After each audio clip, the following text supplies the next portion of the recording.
Hello welcome back my channel.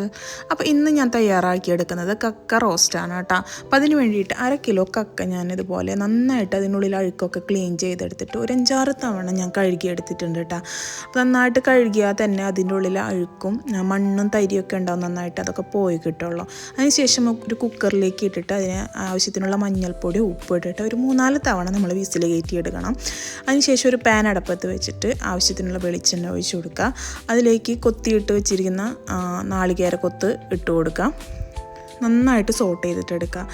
ഒരു golden കളറാവുന്നത് വരെ നന്നായിട്ട് തന്നെ ഇളക്കിയെടുക്കണം കേട്ടോ. അപ്പോൾ കക്കയിറച്ചി ഇഷ്ടമില്ലാത്ത ആൾക്കാരൊന്നും ഉണ്ടാവില്ല എന്ന് ഞാൻ വിചാരിക്കുന്നു. എനിക്കും ഭയങ്കര ഇഷ്ടമുള്ള ഒരാളാണ് കേട്ടോ ഞാൻ. കക്കയിറച്ചി എന്ന് പറഞ്ഞു കഴിഞ്ഞാൽ ഭയങ്കര ഇഷ്ടമാണ്. അപ്പോൾ ഇതുപോലെ ഒന്ന് എല്ലാവരും ഒന്ന് ചെയ്ത് നോക്കുക കേട്ടോ, നല്ല ടേസ്റ്റ് ഉണ്ട്. അപ്പോൾ ഇതിലേക്ക് നമ്മൾ കുറച്ച് വേപ്പിൻ്റെ ഇല ഇട്ട് കൊടുക്കുക, നന്നായിട്ട് ഇളക്കി കൊടുക്കുക. അതിനുശേഷം 2 പച്ചമുളക് ഇതുപോലെ നടുകെ കീറിയിട്ടിട്ട് അതും കൂടി ഇട്ട് കൊടുക്കുക. ഇനി നമുക്ക് വേണ്ടത് ഉള്ളിയാണ്. ഞാനിതിലേക്ക് കുറച്ച് ഉള്ളിയും കുറച്ച് സവാളയും കൂടിയിട്ടാണ് മിക്സ് ചെയ്തിട്ടാണ് എടുത്തിട്ടുള്ളത്. ഉള്ളി ഫുള്ള് ഉള്ളിയായിട്ടാണെന്നുണ്ടെങ്കിൽ നല്ലതാണ്. അപ്പോൾ സവാളം കൂടി ഞാൻ ചേർത്തിട്ടാണ് നമ്മൾ എടുത്തിട്ടുള്ളത്. അപ്പോൾ നന്നായിട്ട് തന്നെ മിക്സ് ചെയ്തിട്ട് കൊടുക്കുക. അതിലേക്ക് ആവശ്യത്തിന് ഉപ്പ് ചേർത്ത് കൊടുക്കുക.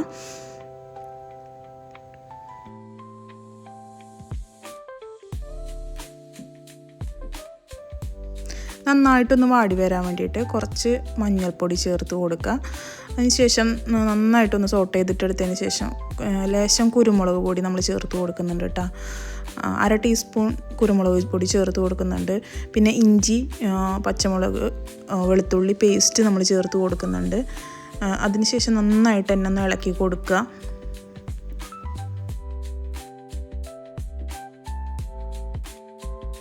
ഇനി നമ്മളിതിലേക്ക് കാശ്മീരി മുളക് പൊടിയാണ് ചേർത്ത് കൊടുക്കുന്നത്. അതിനുശേഷം കുറച്ച് മല്ലിപ്പൊടി, കുറച്ച് ഗരം മസാലപ്പൊടി ചേർത്ത് കൊടുത്തിട്ട് നന്നായിട്ട് തന്നെ ഒന്ന് സോട്ട് ചെയ്തിട്ടെടുക്കുക. അതിനുശേഷം നമ്മൾ വേവിച്ച് വെച്ചിരിക്കുന്ന കക്ക കൂടി ചേർത്ത് കൊടുത്തിട്ട് നന്നായിട്ടൊന്ന് ഇളക്കി കൊടുക്കുക കേട്ടോ. ഇതൊന്ന് ഡ്രൈ ആയിട്ട് വരുന്ന സമയത്ത് ഒരു സ്മെല്ല് വരുന്നുണ്ട്, ഭയങ്കര മണമാണ് കേട്ടോ. അപ്പോൾ അത് നമുക്ക് അപ്പോൾ തന്നെ കഴിക്കാൻ തോന്നുന്നൊരു സ്മെല്ലാണ്. അപ്പോൾ നമ്മൾ നന്നായിട്ട് തന്നെ ഡ്രൈ ആക്കിയിട്ട് എടുത്തിട്ട് വേണം നമ്മൾ സെർവ് ചെയ്യാൻ വേണ്ടിയിട്ട്. അപ്പോൾ നമ്മുടെ കക്കയിറച്ചി ഇവിടെ അടിപൊളിയായിട്ട് നെയ്യൊക്കെ ഈ പറഞ്ഞ പോലെ വെളിച്ചെണ്ണയൊക്കെ അതിൽ നിന്ന് കിനിഞ്ഞ് വന്നിട്ട് നന്നായിട്ട് തന്നെ റെഡി ആയിട്ട് വന്നിട്ടുണ്ട്. ഇനി നമുക്ക് ചോറിൽ വിളമ്പി നോക്കാം കേട്ടോ. അപ്പോൾ ഒരു പ്ലേറ്റിൽ ഞാൻ കുറച്ച് ചോറ് ഇട്ടിട്ടുണ്ട്. അതിനുശേഷം ഞാൻ കക്കയിറച്ചി റെഡിയാക്കിയത് അത് ഇട്ട് കൊടുത്തിട്ടുണ്ട്. പിന്നെ കുറച്ച് ചമ്മന്തി, അതായത് ഉള്ളി, മുളക്, പുളിയൊക്കെ ഒഴിച്ചിട്ട് ഉള്ളൊരു ചമ്മന്തിയാണ് കേട്ടോ. അപ്പോൾ അത് ഞാൻ ഇട്ട് കൊടുത്തിട്ടുണ്ട്. ദെൻ പരിപ്പ് കുത്തിക്കാച്ചിയത് ഞങ്ങൾ തൃശ്ശൂർക്കാരുടെ ഒരു സ്പെഷ്യലാണ് കേട്ടോ. പരിപ്പ് കുത്തിക്കാച്ചിയത് കൂടി ഇട്ടിട്ട് നന്നായിട്ട് കുഴച്ച് അടിപൊളിയായിട്ട് കഴിക്കാൻ പറ്റും.